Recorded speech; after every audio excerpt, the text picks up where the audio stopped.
Assalamualaikum warahmatullahi wabarakatuh. Salam budaya, salam Pustaka Lestari Indonesia, mengupas sejarah budaya tradisi Indonesia. Baik sahabat Pustaka Lestari dimanapun panjenengan semuanya berada, hari ini edisi spesial buat panjenengan. Kali ini kita akan ekspedisi ke salah satu tempat yang dimana tempat ini menjadi salah satu tempat yang terkenal bagi sebagian masyarakat di Kabupaten Tuban. Bagaimana keseruannya mengenai lokasi tempat ini? Mari kita ikutin kita terus. Oke, semangat. Salam budaya, salam Pustaka Lestari Indonesia.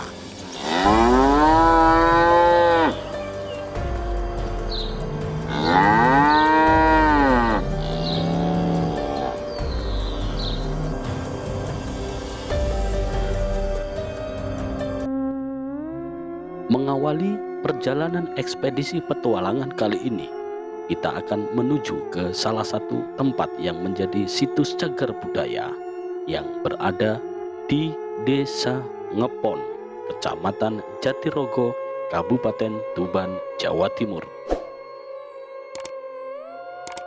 Oleh masyarakat sekitar, situs ini dinamakan Dadung Awu. Dadung Awu merupakan situs bersejarah. Situs ini berbentuk batu besar dengan tinggi sekitar 2 meter yang dililit akar pohon grasa, serta beberapa batu yang bentuknya menyerupai sapi, kerbau, kambing, dan binatang ternak lainnya.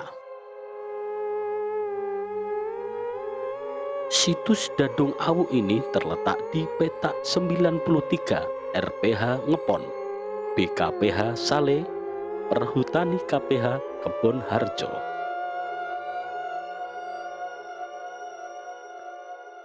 Inilah lokasi menuju ke area situs bersejarah Dadung Awu.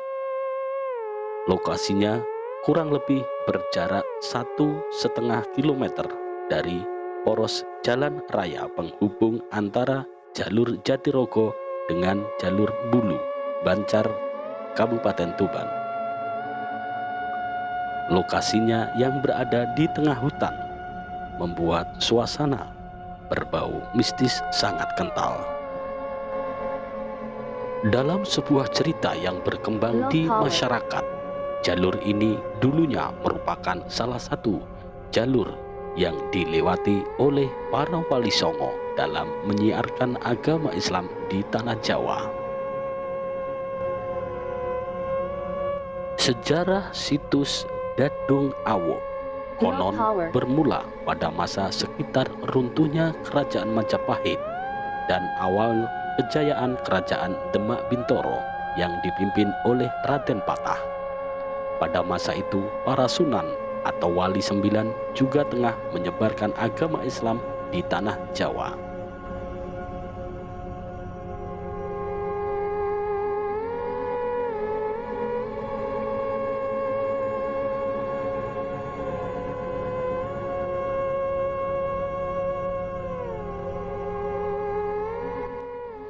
Nah, ini pemirsa, kita sudah sampai di lokasi situs cagar budaya Dadung Awu yang ada di KPH Kebon Harjo. Bisa panjenengan saksikan, ini lokasinya di tengah hutan pemirsa. Ada batu-batu itu dulu konon ceritanya itu merupakan salah satu binatang Rojokoyo, kayak sapi, kerbau, kambing, dan lain sebagainya, itu yang disabdo atau dikutuk oleh salah satu murid dari Sunan Bonang, yaitu Mbah Abdurrahim atau yang lebih dikenal dengan sebutan Mbah Wali Punjul.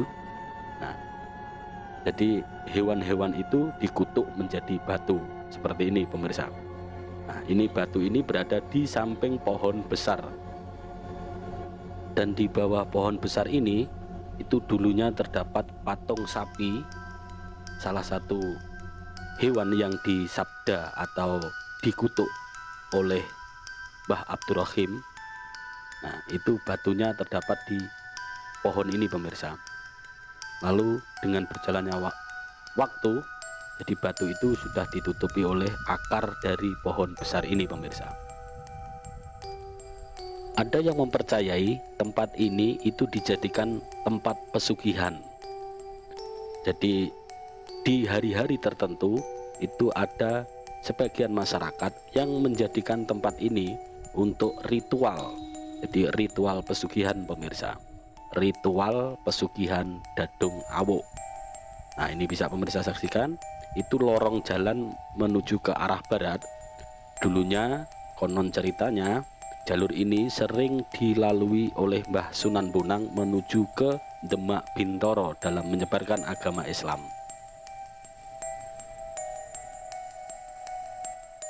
Awal mula sejarah adanya situs cagar budaya Dadung Awuk ini bermula dari sidang para wali yang dilaksanakan di Demak Bintoro, yang saat itu kerajaan Demak Bintoro dipimpin oleh Raden Patah. Saat persidangan tersebut, Mbah Sunan Ampel tidak bisa hadir di dalam persidangan tersebut. Lalu Mbah Sunan Bonang memerintahkan salah satu murid atau santri yang paling sakti, yaitu Mbah Abdurrahim dengan sebutan Mbah Punjul, itu untuk pergi ke Surabaya untuk menemui atau menghadap Mbah Sunan Ampel. Nah, jalur ini pemirsa itu dulunya dilewati oleh Mbah Abdurrahim pergi menuju ke Surabaya untuk menghadap Mbah Sunan Ampel. Dan inilah pemirsa, batu yang merupakan hewan yang dikutuk oleh Mbah Abdurrahim menjadi batu. Nah, batu-batu ini merupakan cagar budaya yang berada di KPH Kebun Harjo, pemirsa. Bisa pemirsa saksikan.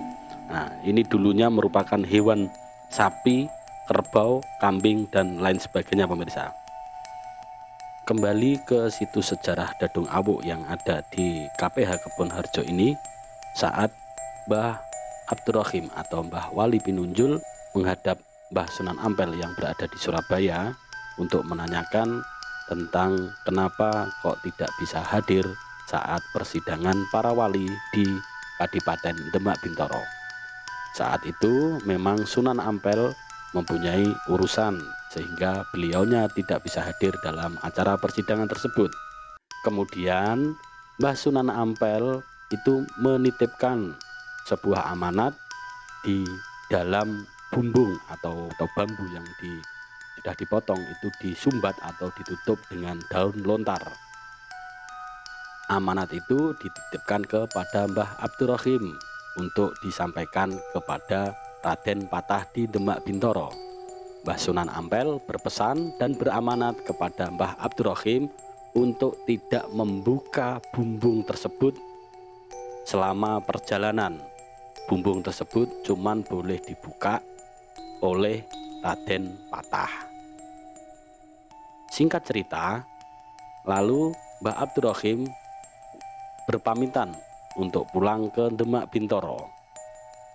Selama perjalanan, Mbah Abdurrahim merasakan semakin lama, semakin dekat dengan Demak, bumbung tersebut rasanya berat sekali. Akhirnya Mbah Abdurrahim beristirahatlah di tempat ini pemirsa. Nah, beliaunya beristirahat sejenak untuk mengumpulkan tenaga lagi, karena dirasa barang amanat dari Sunan Ampel tersebut yang berupa bumbung dirasanya berat sekali. Kemudian Mbah Abdurrahim penasaran dengan apa isi dari bumbung tersebut. Kemudian Mbah Abdurrahim membuka bumbung tersebut atau bambu tersebut, kemudian dibukanya daun lontar tersebut. Alangkah terkagetnya, ternyata yang keluar dari bumbung tersebut itu hewan peliharaan seperti sapi, kerbau, kambing, dan lain sebagainya.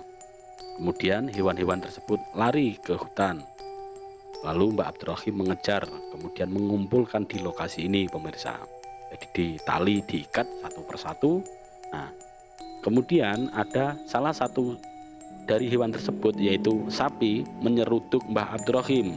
Kemudian Mbah Abdurrahim spontan mengucapkan, wah, sapi kok angel mentuturane kaya watu. Nah, secara tidak langsung dari ucapan Mbah Abdurrahim tersebut, hewan hewan yang dikumpulkan di area ini itu spontan menjadi batu, pemirsa. Nah, dalam hal ini Mbah Abdurrahim memang salah satu wali yang mempunyai itu sabdo pasti. Jadi istilahnya apa yang beliau ucapkan itu pasti terjadi.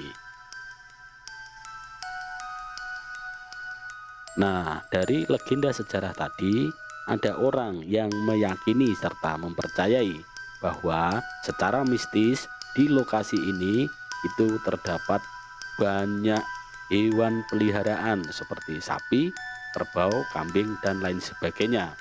Sehingga mereka mempercayai di lokasi ini memang cocok untuk lokasi ritual, yaitu ritual pesugihan, dengan harapan mereka bisa membawa hewan-hewan ini yang berada di sini untuk pulang ke rumah. Kurang lebihnya seperti itu, pemirsa. Baik pemirsa, sekian untuk tayangan episode kali ini. Barangkali ada kesalahan dalam pengucapan atau sejarah, saya mohon maaf yang sebesar-besarnya. Terima kasih. Salam lestari budaya Indonesia.